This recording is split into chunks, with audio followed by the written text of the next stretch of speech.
Ilus suvepäev oli. Juhan Liiv. Ilus suvepäev oli. Meile oli uus talumaja ehitatud.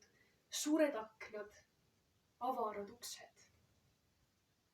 Uksed seisid päeval lahti. Hele valge oli kamber. Minul küll ei olnud nii pidulik süda. Mina olin vang omaenese kodus. Oo kurbadest kurvem vang. Pääsukesed lõid õhus üle õue oma tralli.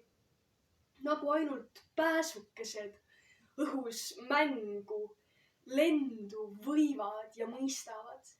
Vidiit, vidiit! Korraga lendas üks neist nagu nool lahtisest uksest sisse ja haledasti peaga vastu akent. Punts ja punts veel kord! Hale oli vahest loomakest näha, kuidas ta enese eksitusele ohvriks langes. Ma hüppasin, et ta enam uuesti oma pead lüüa ei saaks aknale ja mul õnnestus väikest kalliülikonnalist kerget saksa tabada ja pihku võtta. Kuidas värises, kuidas tuksus ta süda mu sõrmede vahel.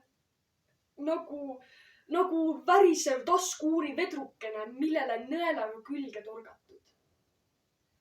Kuidas ta kartis, see nii väikene südamike.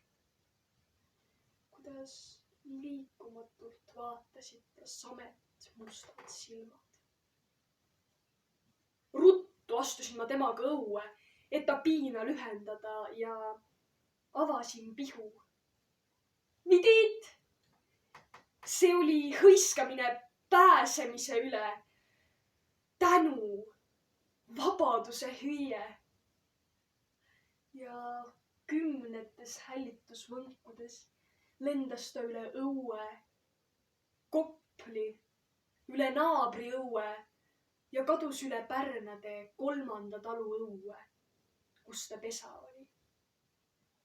Kuidas oleksin mina talle järele lennanud? Aga ka minugi hommik läks ilusamaks seda väikest heategu teha võinud olla.